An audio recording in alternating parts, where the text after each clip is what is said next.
Olugero lwe tugenda okugera olwaleero luyitibwa ak'omunku. Awo olwatuuka ng'awo omusajja omuyima ng'awasa mukazi we era nga bazaala omwana ow'obuwala. Wabula omwana ono yali wa njawulo era nga yeewuunyisa kubanga oluuyi olumu lwa muntu ate olulala nga lwa mpologoma okuva ku mutwe paka ku bigere.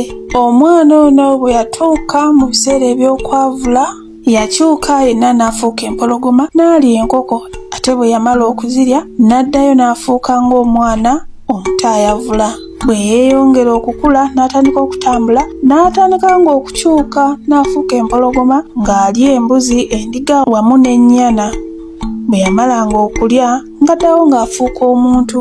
Omwana bwe yeeyongera okukula ekitundu eky'empologoma ku ye ne kidda munda, yenna n'abuna omubiri ogw'obuntu era n'afuuka omwana omuwala omulungi kaalaala eyeegombesa buli omu.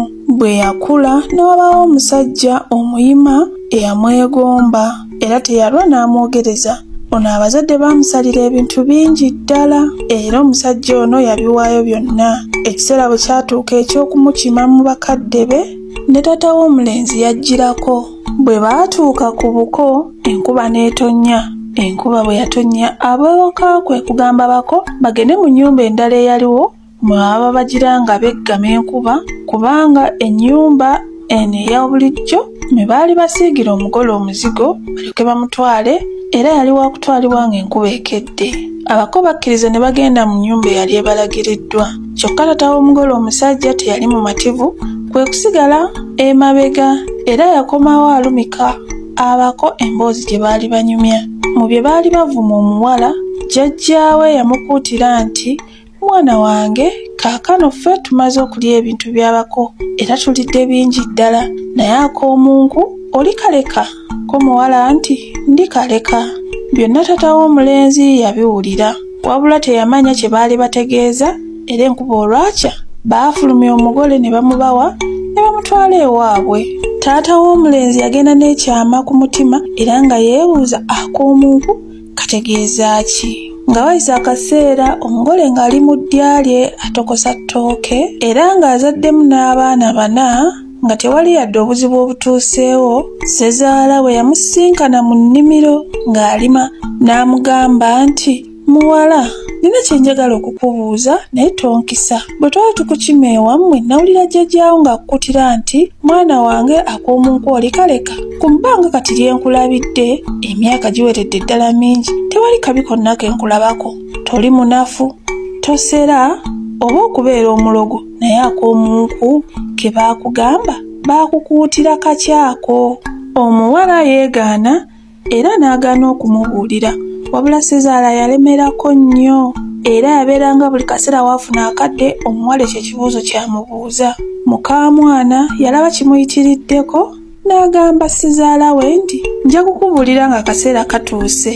Akaseera ak'okubuulira Ssezaala we bwe kaatuuka, omuwala yakulembera Ssezaala we paka ku kiraalo kyabwe eky'ewaka n'amugamba nti neetaaga ekiraalo kino nga kikalu nga temuli nsolo n'emu sobole okukunnyonnyola ak'omunku kikategeeza. Ssezaala yagamba abantu b'ewaka bonna nti nalaguddwa empewo ku kino kye ngenda okubagamba. Muggyeemu ente, embuzi, endiga wamu n'enkoko mu kiraalo muno era nammwe mwetegule mugendeeyo wala ku ttale. Bwe baamala okugenda, Ssezaala kwe kugamba muwala we nti kale kati mbuulira. Omuwala yayingira mu kiraalo n'ayimirira wakati waakyo mu kaseera ako, yenna n'akungumuka n'afuuka empologoma eyakula n'ewola nga bw'awuluguma. Yeeva omulanga ogwabuutikira ekyalo kyonna. N'abaali ku ttale bonna ne beekanga era buli omu n'abuuza munne nti ki ekituuse ku kyalo kyaffe. Omukadde kye yalaba kyamuyitirirako era n'agwawo ekigo olw'entiisa. Bwe yasituka yadda mu nju nga yeggalira. Abaali bagenze ku ttale bagenda okudda ewaka nga mukoomwana azzeemu afuuse omuntu, wabula nga ye Ssezaala we yeggalidde mu nju. Bwe baabuuza omukazi Ssezaala kyabadde, yabagamba kimu nti alabika agudde eddalu n'enzigi zonna n'azisiba. Bwe bagenda ne bakonkona ku nju okumubuuza ekimusibizzaawo n'ekimweyisa kityo, yakwata mafumu ng'ayagala kubafumita ng'alinga eyeerwanako. Ate era bwe yalabanga ku nsolo yonna era nga naye ayagala gifumita bufumisi. Ab'ewaka baakakasiza ddala nti omukadde yali agudde eddalu era ne basalawo bonna okumukuumiranga mu nnyumba. Omukadde ono ssezaala w'omuwala yali alina omwana ow'obuwala eyali yafumbirwa ku mutala oguliraanye awo. Bwe yawulira nti kitaawe agudde eddalu n'ajja okumulaba, wabula yamusanga bamukuumira mu nju ekitaamusanyusa era n'asalawo amutwala abeere naye ewuwe. Bwe yamutuusa ewuwe n'asalawo agende ku muganga alabe oba basobola okumujjanjaba.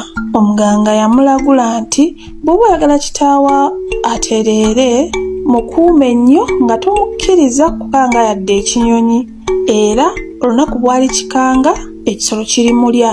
Omwana yakkiriza era neeyama okukuuma kitaawe mu mbeera yonna emwewazisa okukanga ebinyonyi. Ali lumu omuwala n'agenda okutyaba enku n'agamba kitaawe nti sigala ewaka ng'okuuma obulo, naye obunyonyi bwe bujja tobukanga, buleke bulye. Ko omukadde nti kaale. Omuwala olwali okusitula ekigere ati nga n'obunyonyi bujja. Bwe bwatuuka nga butandika kulya bulo, omukadde bwe yalaba obunyonyi bulya obulo bunatera bumalawo n'ajja abukanga abugobe, era amangu ago muka mutabani we yafuuka empologoma n'emuyigga paka bwe yamusanga n'emulya. Omuwala agenda okutuuka nga kitaawe baamulidde dda n'omuwala naye ne bamulya. Olwamala okubalya n'addamu n'afuuka omuntu era n'addayo ewa bba. Ab'ekika ky'omusajja basalawo okukola okunoonyereza ne bagenda ku baganga ab'enjawulo era eyo gye babategeereza nti muka mutabani waabwe yali afuuka empologoma. Kyokka bagenda okutuuka ewaka ng'omuwala yafuukidde eddala empologoma era nga yagenze kubeerera ddala mu nsiko, nange awo we nalabira.